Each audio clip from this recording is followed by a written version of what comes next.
Mm. Hello. Hi, hi.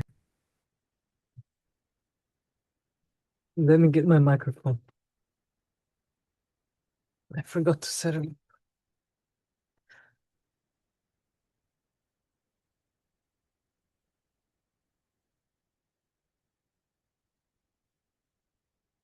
Hello, Pablo and Jad and Anna and Tim. Hello, and Leslie. Let's start with a little bit of meditation together.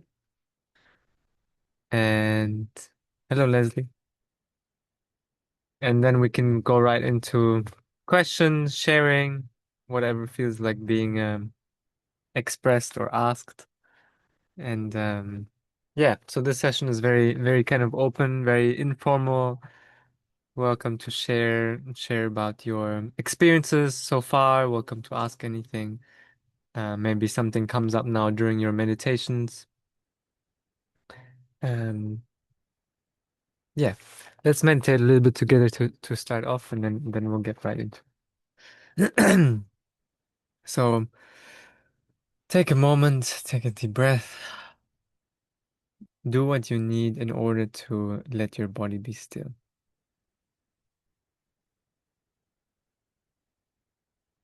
Sometimes we can just drop right into being still. Sometimes we need some adjustments, some kind of locating the body.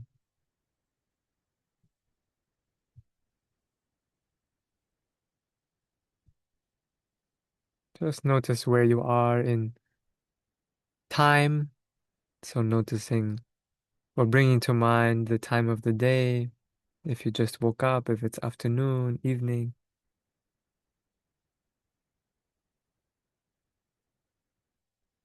and just remembering what you did just before this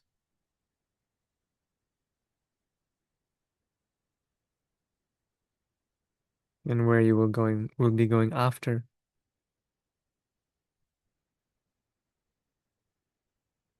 And then noticing yourself here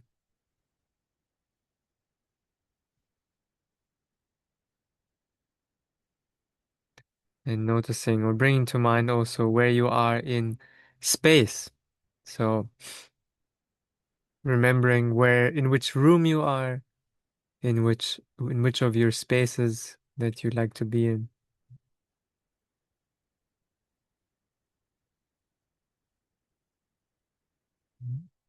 Noticing that space in relation to other spaces that you are frequently visiting, whether you're at work or at home or in a particular room, in a particular spot. Noticing what you usually do in this exact same spot. Maybe it's where you take your calls from, maybe it's your bedroom, whatever activities you usually like to do here. Just kind of feel them.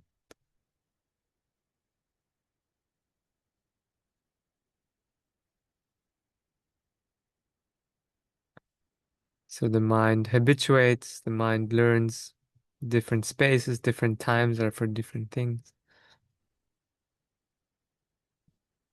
And then also noticing what bodily posture you are in.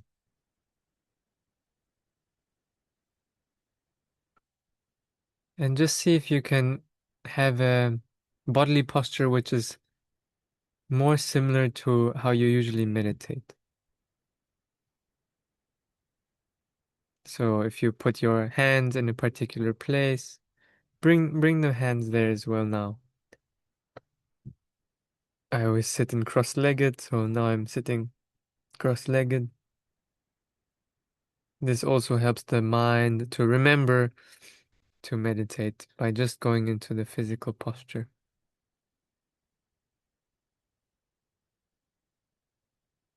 Before we even started to pay attention, before we even did any technique, just noticing where you are in space and time,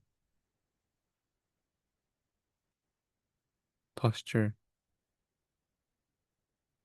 already helping to calm us down a little bit.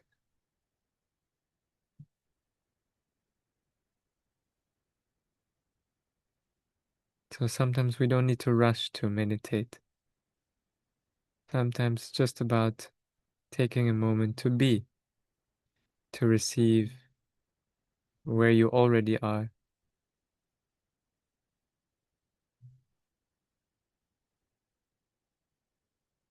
And then with some extra space, you can start to notice. Notice what's happening inside the body, the breathing.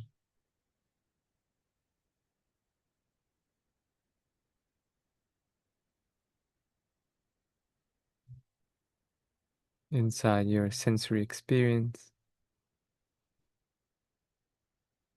Unique experience. This experience you're having right now is completely unique to you at this moment. No one else is having the same experience. Every sound, every bodily feeling, every thought.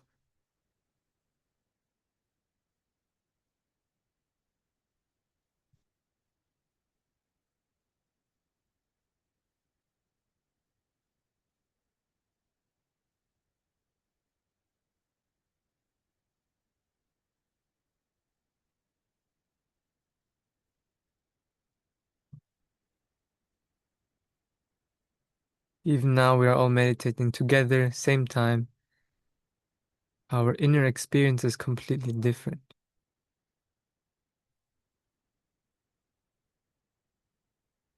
Only you can experience your own body. Only you can experience your own vibration of hearing, of seeing, your own thoughts, your own inner images.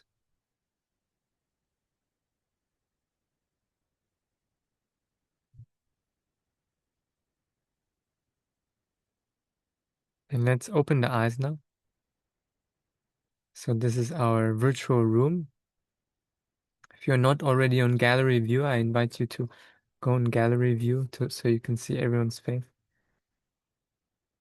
And just to have a look around here into this relational space. So we just closed the eyes, we were in more our inner space, and now we are entering this space in between all our inner spaces, the place where we meet. We cannot ever have the same experience, but we can get a little bit closer, talking, sharing. So I'm very curious to hear. Maybe let's do first 20 minutes more for sharing experience, like sharing about your practice, how it's going. And then let's leave the last half an hour more for specific questions that came up for you. Um, who would like to volunteer their experience to share with the group?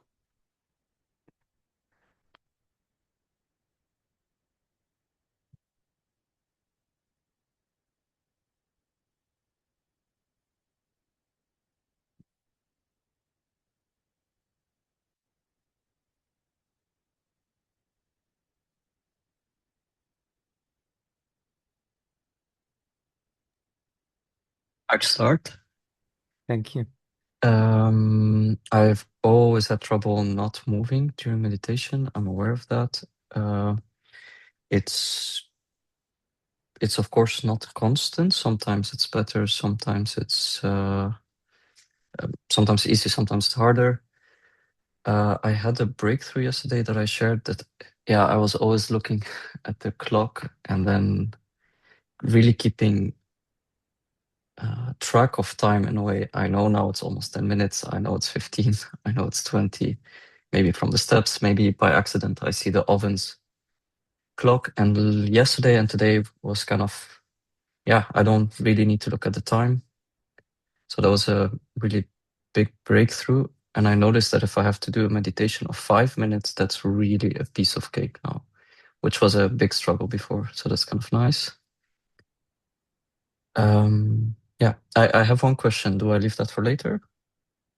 Maybe you can already say it now, and then I'll see if it's now to answer it, or maybe later we collect Yeah, them. it's just I sometimes feel the sitting meditation is easier for me if I actually just lay here on the couch, kind of 45 degrees. I never have trouble that I would fall asleep during the meditation. So for me, sleepiness is not really an issue. Mhm.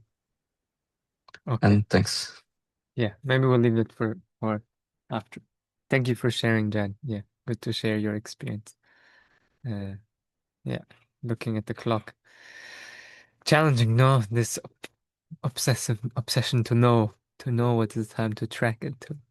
Yeah, yeah, yeah. Great that you did without looking. It's good to practice that. Cool. Who else? Deb. I shared, Jad, with you that sort of experience of I had been wondering. I didn't have my phone near me or a clock near me, but I was spending a lot of time wondering how much time had passed. And it occurred to me 2 days ago that I forgot to think about that I didn't think about it, and that felt like a breakthrough. Of course, the next time I meditated, I thought about it again. But I find that progress isn't necessarily linear. That's the other thing. I feel like I have sometimes a really successful meditation, and then the next one is not successful, and I'm trying to figure out what the factors are that go into determining that. And I think it's a number of different things. But one of the things I think I'm most excited about is I remember when I was reading about how we were to prepare for this, and we were told to try not to multitask. And I'm such a multitasker, and I thought, how is this going to work for me? Now I find I don't want to multitask. I'm aware of when I would have, and it's so nice and to sort of preserve the quiet that's kind of I'm feeling in my soul, that I don't want to do two things at once. Even taking a walk where I normally will listen to music or a book on tape or a podcast, I took a walk and I thought, I don't want to hear anything other than just to be in this walk.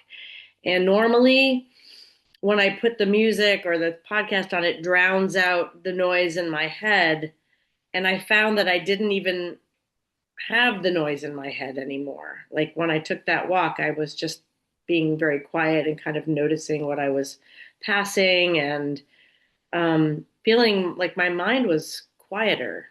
And I think that is like, it's almost like the meditation is like pressing the self cleaning oven button on our brains or something. And it sort of cleanses somehow. I don't even know how it works. I don't understand how it works, but my mind feels less perseverating and less ruminating than it did before. Great. Great. Thank you. Yeah. Progress is not linear. Um, now I'm just reflecting a few things from your sharing. Um, I go for a walk and I notice I don't even have to listen to something to drown out the noise that is usually there in my head. There seems to be more quiet. Um, and yeah, yeah. Maybe that was the essential. I don't even know how it works, but seems to be doing the self-cleaning button. Good. Thank you, Deb, for sharing. I'll talk about the time thing a little bit later. But who else would like to volunteer their experience? It's so lovely to hear Jad and Deb and yeah. Rob, please go ahead. Um, One thing I've noticed, I know I mentioned this the other day, excuse me, is by sitting upright, I've got back muscles. I've got muscles in my back that I never knew were there for a start. Um, it was quite it was quite it's not really painful, but it's quite challenging at the same time. Um, I've noticed as well, I'm trying to sort of maybe force my breath a bit too much sometimes when I'm doing the walking to align with each step, if that makes sense. Um, and I'm actually noticing, Sorry, to align the breath with the step. yeah, so I like do an out breath with the right step. I'm not sort of over It's consciously happening thinking of it. automatically. Say it again, sorry. It happens automatically, or you try to do it. A bit of both, to be honest, yeah. So I'll breathe out when I take a step, sometimes. So, um, but there's been other times when I just focus on the movement and let the breath do its thing. So it's not every time. Um, the other thing I've noticed, I'm just noticing and being more aware of tension in my body. So coming back to the walking, I got my hands behind my back and I sort of notice that when I'm grabbing it, it's like quite tight sometimes, you know? I Yeah. notice when I'm thinking, I'm getting tension in my jaw, like I'm gritting my teeth a little, not gritting my teeth, but sort of clenching at my jaw a little bit, you know? I'm sort of noticing when there's certain thoughts, tension will happen at X point in the body, Yeah. that type of thing. So it's quite interesting. I mean, I'm presuming that's always been there, but I'm just sort of, you know, being more aware of it now. So it's quite interesting. Great, great. And then what happens when you become aware of that tension? Um, it just sort of eases off a little bit, you know. So if Mm. I'm the best example here is when I'm walking and I notice I'm not gripping my hand really tightly, but it's a bit tighter than, you would expect. Mm, And mhm. I notice it and just loosens a little bit then. So not limp, but it's just a bit more looser. Yeah, great, great. Thank you for sharing.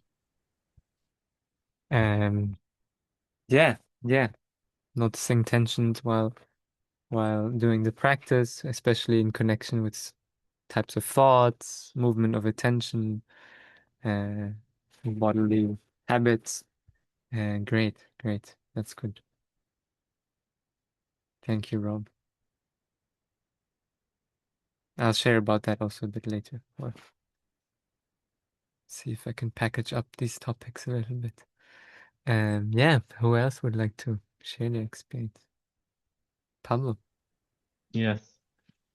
Um, yeah, I feel like um sometimes I doubt because as Dev said before, like the first 2 days or 3 days for me they were the same way, like they were amazing in terms of like everything was calm and everything was soft.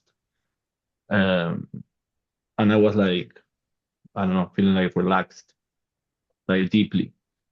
But then like when the thoughts come again, it's like sometimes it's overwhelming. It's because if they go to the opposite. So it's even worse than at the beginning when you are like in this like ruminating thoughts all the time, and then you calm down, and then they come again. So you got used to the calm side, and they are overwhelmed, and I don't know how to get out of that situation. Or I know I need to try to be there and just like feel them or see them, but it's really challenging. Mm, mm, And then the other thing is like sometimes it's hard for me because, for example, I want to sit like cross-legged because I feel it's more, I don't know, I feel better. But I have pain on my hips, so I don't know how to get used to like to get to that position without like hurting myself. I never find, I realize like I find this in different aspects of my life that I just like push too hard or I just don't push enough. So it's really hard for me to find the middle way and not to hurt myself and just like try to keep growing in a safe or on a good way. yeah, That's what's happening to me like right now, these two things. yeah, yeah, yeah, yeah. Okay, cool. Thank you for sharing. Yeah. So about how annoying thoughts sometimes are, especially when we've tasted a little bit more quiet in the mind, and then also about the posture and difficulty sitting cross-legged and how much to try versus just sit in a chair or something. Yeah, yeah. Thank you for sharing, Pablo. Good. It will always be like this. Get some good days, get some bad days, get some good days. Yeah. Cool. Uh, who else?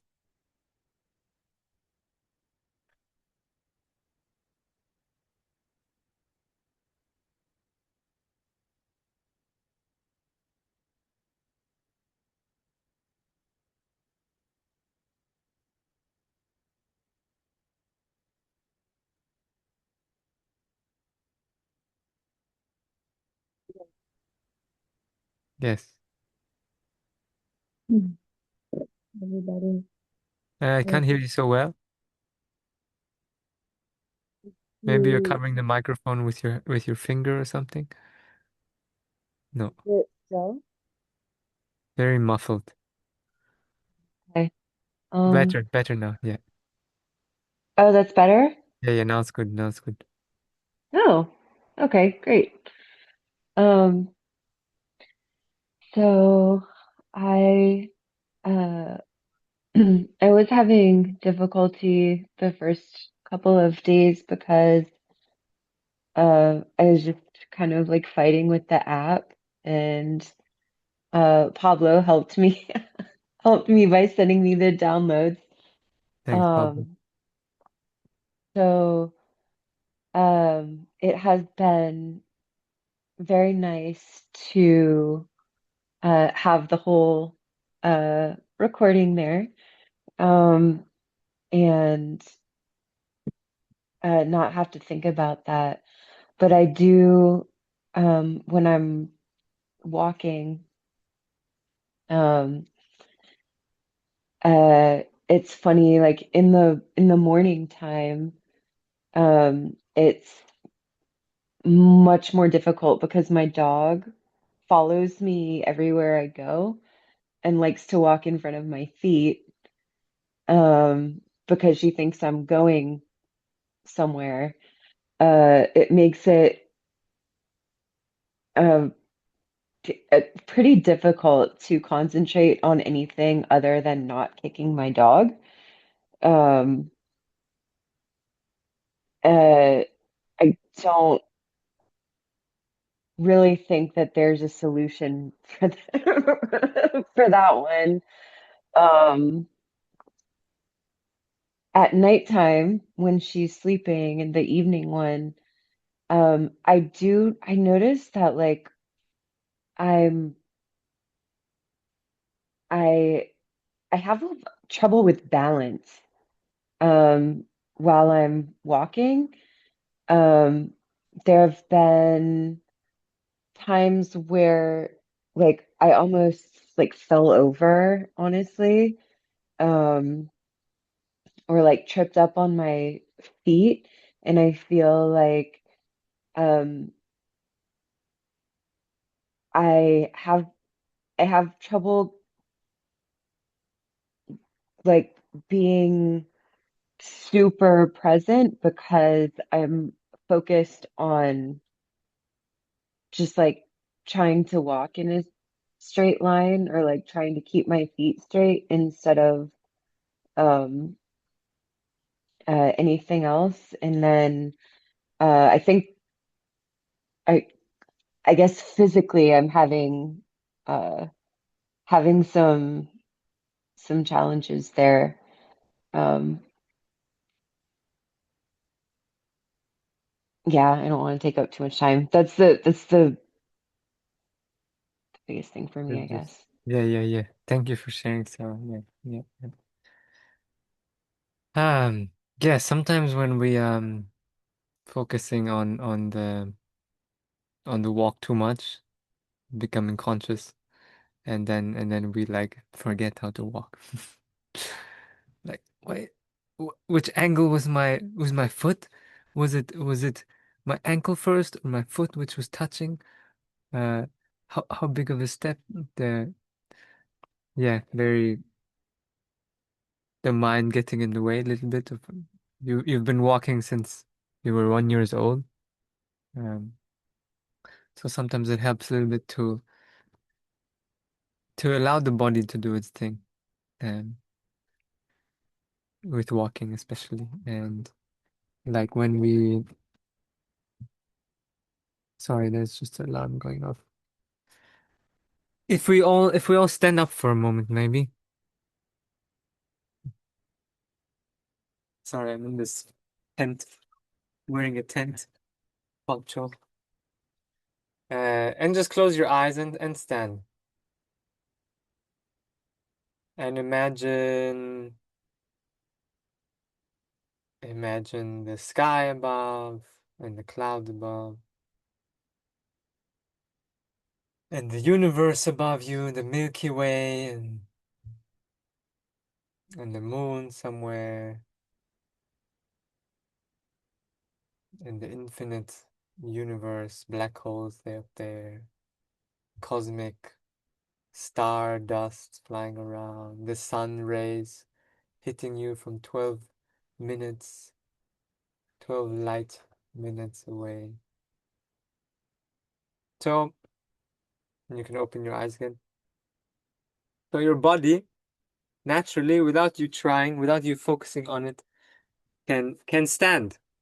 So now it was just guiding a little bit of focusing on some random imagination, but your body has reflexes of standing, and this is something that you learned when you were 1 year old. Like now I'm watching our neighbor baby, and he's kind of like always falling and sitting back down and calibrating standing. And when we're doing walking meditation, it's a little bit similar. Like we almost like recalibrating the way we walk, and we never learn to walk very slowly, mostly very consciously. So a little bit awkward, a little bit some. But everything that's happening on that layer is part of the process. So you're stumbling, you're like doubting about it, you're so thinking of how to do it. All of this is a very natural part of the process, but you will figure out. Your body will relearn. We're also retraining the body a little bit with this meditation. And I would recommend to stay, I'm seeing this comment now, I would recommend more to stay barefoot or in socks actually, um, because we have more sensitivity and we have a more natural, we actually want to learn to walk with the natural feet, um, more so than with the supportive things that we usually need around walking to actually retrain the foot. But that's more like a side quest for not the main point of Vipassana meditation. But yeah. Um sorry, I just jumped in there with my comment already. But maybe one last sharing and then we'll move properly onto this Q&A style things. Last sharing, whoever feels it's at the tip of your tongue, but I'm not quite sure if I should go for it.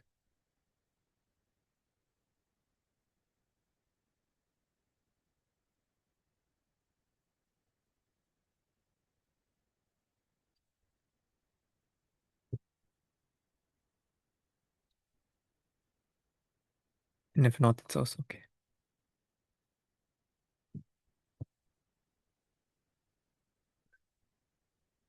Okay, good. Then let me review here some of the topics. So, um, about time. So time is so interesting. We are sometimes more, sometimes less tracking time. We have learned how to track time. It's something we've learned, right? The baby cannot track time. The small kid who's running around, he's in this timeless space. He doesn't know um how long is 1 minute. You tell him, okay, in 1 minute do this. He has no idea how long is 1 minute, right? We learn how to feel and track time. Of course, there's a bodily clock. He goes to sleep at a certain certain light and things. But yeah, time is something we have learned. The self, the thinking mind has learned to track and to hold on to and to organize things with space, other people, myself. We learn to organize ourselves in time and also in space. Um, and in meditation, this organizing things by time can get in the way. It's like it's like this internal clocks. For some people, it's very big. If you're very used to tracking things by time, for some people, it's smaller. Um, but constantly checking what is the time is going to create more restlessness in the mind, creates agitation, anxiety, and we want to learn how to relax that, because it's also really like a kind of tension. It's like part of our brain is grabbing onto clockness and timeness. We want to learn to relax that. So it's natural, it's coming up in the practice that we think about time. 5 minutes have passed. How much longer is left? Or I wonder where I am in the session. When you notice that happening, it's just a habit of mind. We release it, and over time, it will get less, this habit of needing to track time. And it's good to put the clocks and stuff out of the way, like cover them or something for the session. Because otherwise, even it happened, like Jad, you said, by accident I looked at the time. Looks feels like an accident, but you actually your brain did it very consciously. Like probably there was some thought, I wonder what time it is, let me go check it. And then you notice that whole process happening, like, oh, by accident I checked the time again. But you can become conscious of it happening, and before you look, actually, the the thought and the action are so glued together now. But we want to actually learn how to recognize the thought. Oh, I wonder what time is it, and release it then and there at the first stage, before it becomes action. So the whole teaching of time and clock and things is very very good for the practice. And for the life. In the modern society, we're organizing so much around time, so much obsession around time. Actually, I was like listening to some podcast, and they were like, this is kind of a side note, but it's funny. Um, they were like, yeah, we invented time.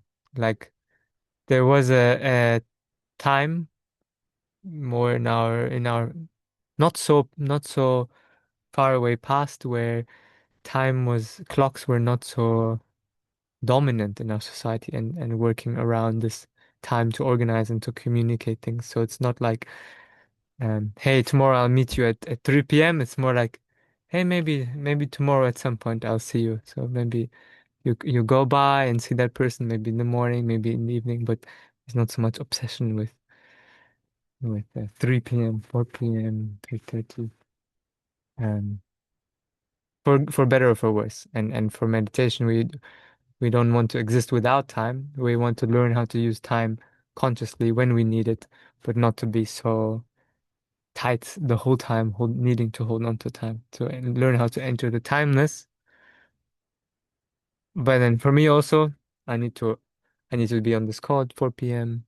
So I need to have an awareness of time and learning both. Well, could speak for ages about time. Yeah. Let alone space is another dimension. Um, then about sitting. So there was this thing about, can I sit back 45 degrees? I have pain in my hips. Do I push through just to sit? So let's feel this for a moment. I think the best way to answer these questions is if I can like experientially show you, because all of my answers I'm giving is from my experiences, from meditation experiences that I've had, different points. Um, let's try to take a moment to sit upright as you would with meditating, and feel your energetical state. Maybe give it even like a number from 1 to 10. I feel like I'm like a 6 now. A little bit excited from talking about time. Okay, feel that for a moment as a baseline. And let's stand up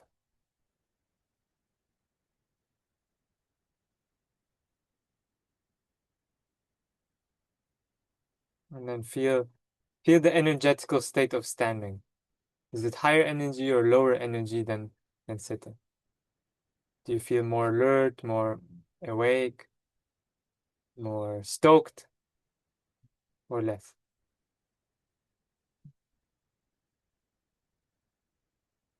Now, let's sit down again. And let's lie down. Let's lie down completely if you can on the floor. And let's do the same.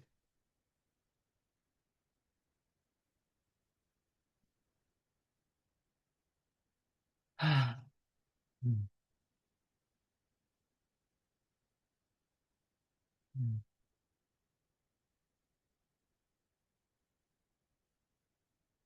On a scale of 1 to 10, how much energy does this posture feel like?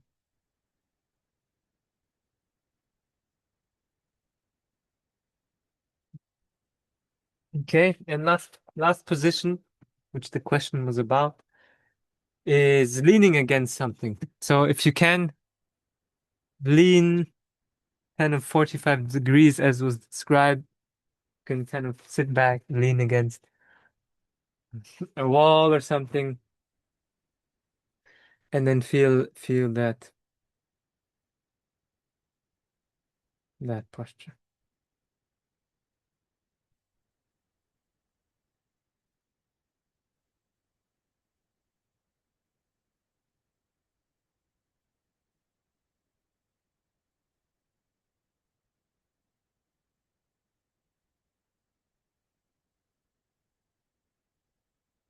Could you fall asleep in this posture?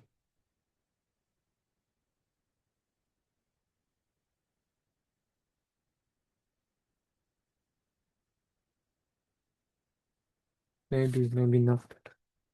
Depends how tired you are. Okay, good. And then now we can return to normal.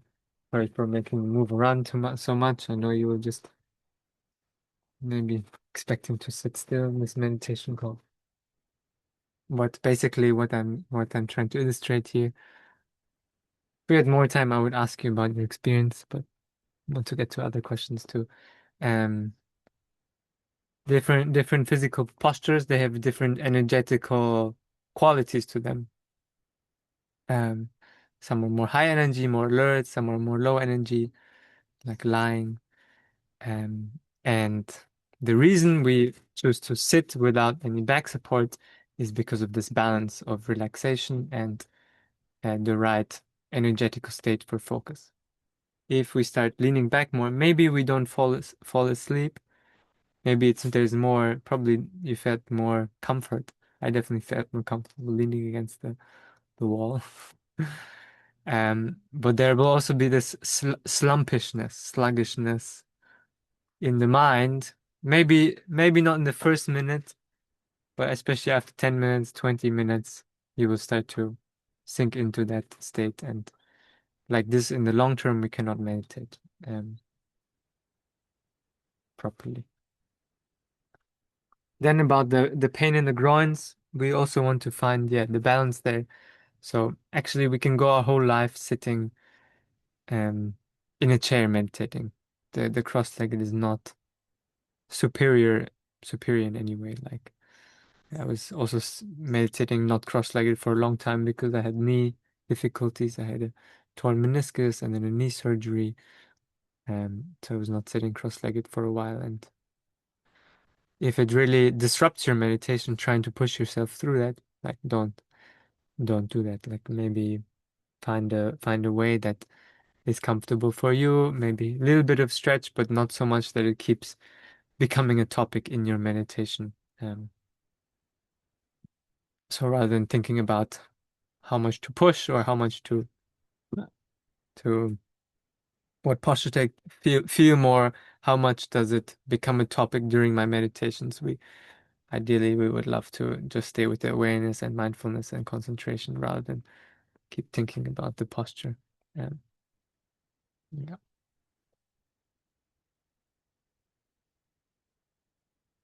Okay, good. Then yes, this beautiful question about or it wasn't a question, it was more like a sharing about tension and thinking. So every thought we have has some kind of physical sensation coupled with it. Mm. So thinking, even though we call it a purely mental act, is actually also like some kind of physical act, some kind of physiological thing is happening in the body, whether it's activation of nerves, whether it's increased blood flow to a different place, whether it's sensation of tension or lightness or joy. For example, mm, remember something nice that happened to you in the last week. Maybe someone did something kind for you. Maybe you did something kind for someone else.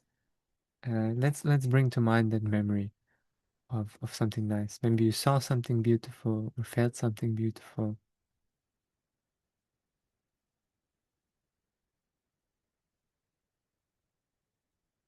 Maybe it's picturing a smile of someone that you interacted with, and just notice what that feels like in the body. So it's a mental thing, but what is the bodily sensation of that memory, of that thought?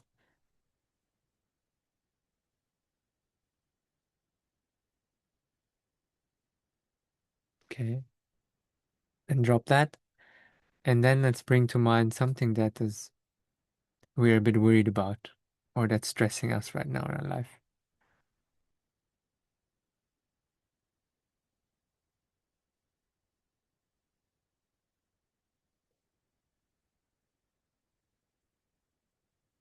Mm. And what does that feel like in the body? Some maybe more like a sinking or lifting or contraction or expansion, tightness, openness, warmth, cold, feeling more small, feeling more big. So I'm giving you some dimensions with which you can feel the difference. And also where, location in the body. And take a deep breath and release that worry, that anxiety. Good. So every mental act has a physical component, and we're learning to notice these. Sometimes we notice more the mental part of it.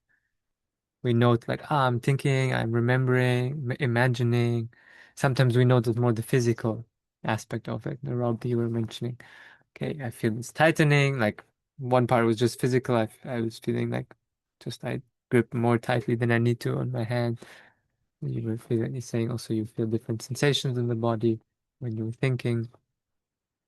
So yeah, they all very deeply connected. And in Vipassana meditation, we are learning to recognize and release. So rather than going into the thought and then solving it with more thinking or more layers of thinking, which we usually do, which usually involves some planning, some actions to be taken, or whatever, kind of becomes this big mental package. And we kind of noticing the physical and mental aspect of it and just leaving it at that. Okay. That's what's happening as it is. The body mind is this, doing this right now, something arising, something passing away. And as you were already saying, like feels a little bit more ease. When you just notice, feels more ease.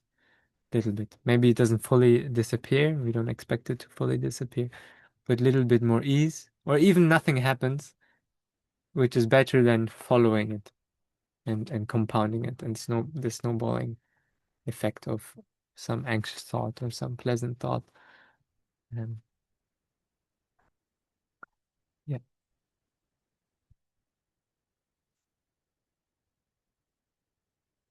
And this also very related, like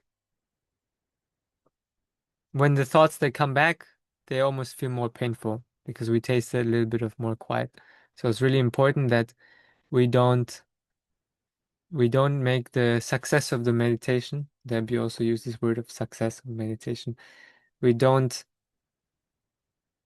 measure our success in meditation by having less thoughts. So also when we have a more quiet meditation, it does not mean it's a better meditation than when there's a more noisy meditation.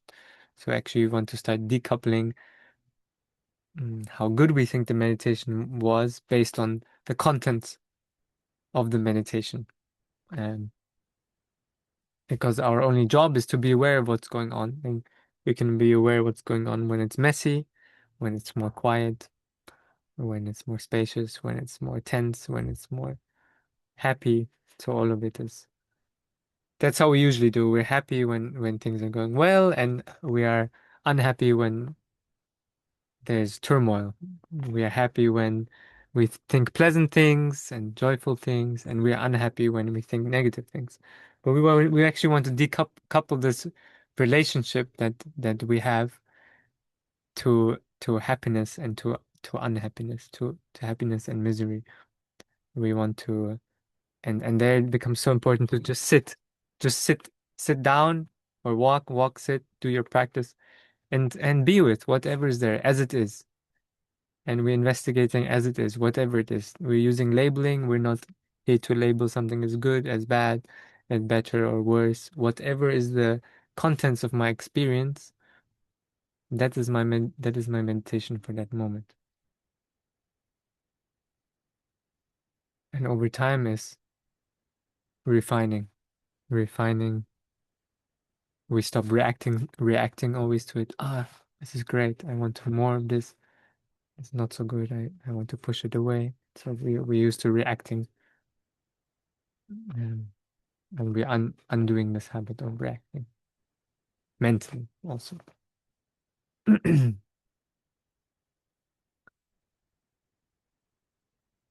So even if it's, oh, I'm losing balance by walking, it's okay. It's okay. Not bad. It's part of the process. And all of the process you're experiencing is the exact process that you need to be having in this moment in your life, in this time in your life. The nature is the amazing because it presents you exactly what you need to work with. That's what's coming up in your meditation. Whether it's sleepiness or tension or anxiety or worrying about doing it right or needing to do it perfectly or wanting to get somewhere, all of these mental habits.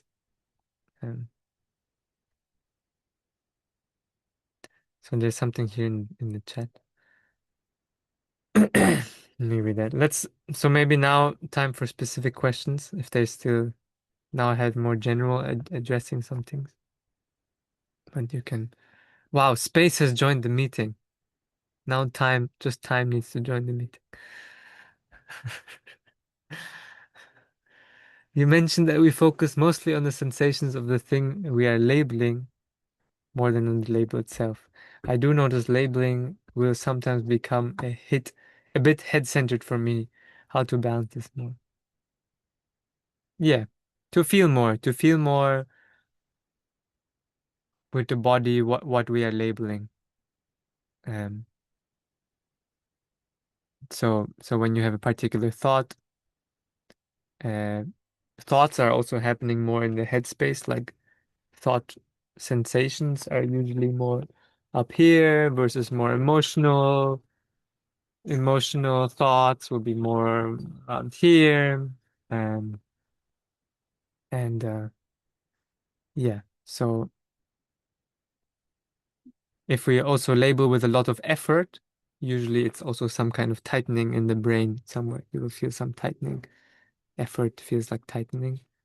Um, so also sometimes helps to little bit less effort in the labeling, more chill, recognizing, very, very easy chill. And let the labeling become more second nature. So no need to like find the perfect exact thing, get really precise more. Ah, okay, it's this thing, like very, very easy and chill, and that will help you be less up here and labeling from here. Which is also why we're more focusing in the belly, rising, falling, to more sync the energy of the body into the body. Yeah, sync the energy into the body. Yeah. And you said something about holding the thing we note and label as the object of meditation. How do I do this without being in my head too much? Just noticing it for a short time and then come back to the breath.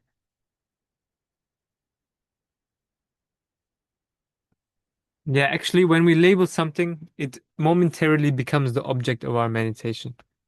So meditation object means kind of what we are focusing on. So we have the breath as a meditation object. We're focusing on the breath. And when we label something momentarily, that feeling of the sound or that feeling of the thought momentarily becomes our meditation object. And this is like Vipassana means seeing clearly.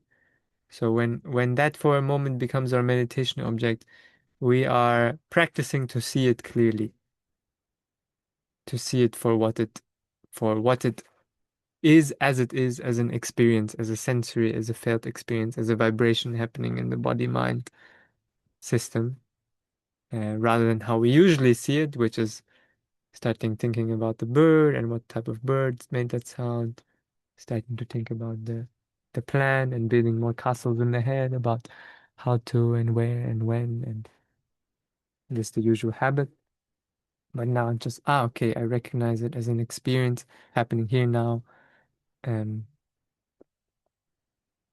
and then I come back. Simple as that. We don't need to hold on to it either, just notice it. Sometimes we can really feel it, sometimes not really, but always release and come back at this stage.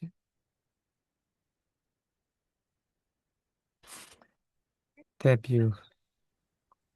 And maybe this is obvious, and it's possible that you explained it during one of the meditations, but sometimes when I'm in the meditation and you're speaking, I your voice is very gentle and I always really appreciate it, but I can't always connect with what you're saying because I'm sort of in a zone and it's like not a language zone. So sometimes I realize I hear your voice speaking, but I'm not always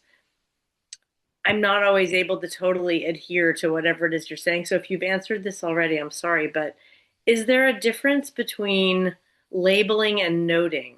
Because you've talked about both of those things, and I don't know that I totally understand if they're different Yeah, or yeah. I would say labeling is like a tool that's used for noting. Noting is more the broader category of making little mental snapshots of experiences. Like we have this continuous flow of experiences, and noting is kind of a technique or artificial way to be like, this was that experience. This was an experience of hearing. This was an experience of feeling my breath. This is a micro experience of this.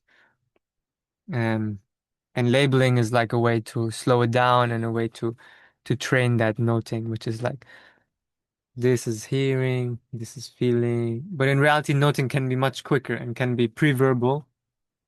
It doesn't have to be language based. We can even note by like tapping our finger or something. Like every time we experience something new, you just tap your finger, and the mind kind of makes like a. It can be very fast. Awesome. And yeah, so you don't need to listen to all my words. I hope you don't listen and follow exactly all my words. Sometimes they are more like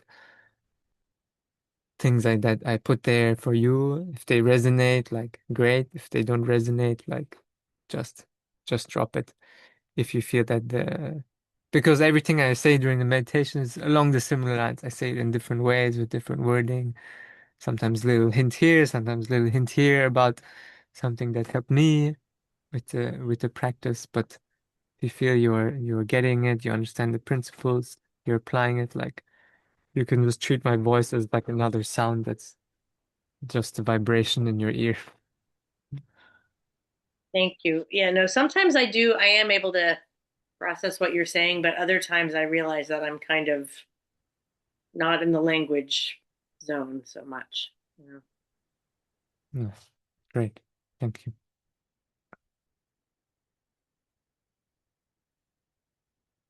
Hey,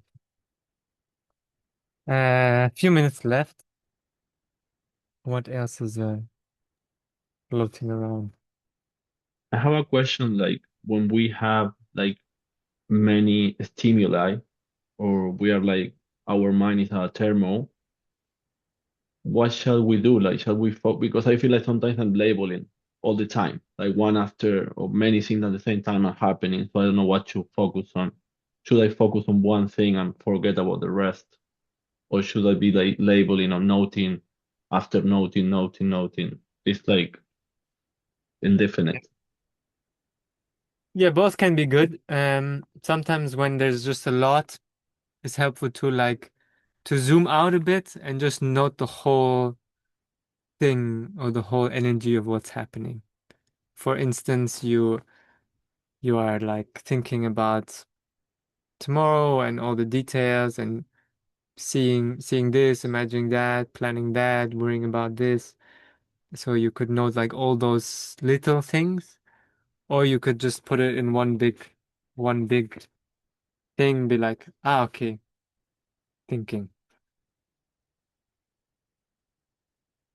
or future. Or yeah, just kind of rather than also nice, but sometimes this like and then back to the breath. And so the breath is also a way to kind of reset. And sometimes we're noting we're kind of feels like we're running or trying to catch up or something, like, oh, I'm trying to get all of it. Then zoom out a little bit and be like, oh, trying or or worried or yeah, trying or wanting. It's also you can also label how you are labeling, like more meta level, noticing that your labeling is getting into some energy of worriedness or aversion or craving or um, to keep zooming out, and the breath is just a way to reset. So if you labeled three, four, maybe maximum five things, just come back to the breath, and so that you don't keep circling in that labeling loop.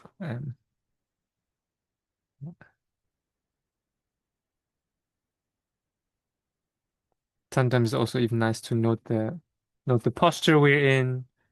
Like in the tradition I always practiced in was also sometimes labeling sitting, and you just for a moment feel the body that's sitting, the feeling of being in this sitting posture, um, and then breathing.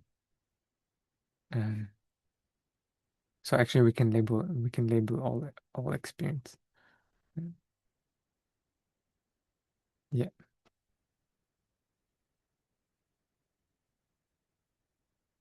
Okay. Any last?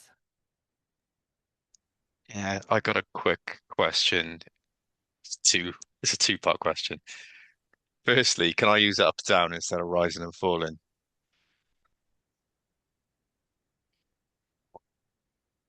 Sure.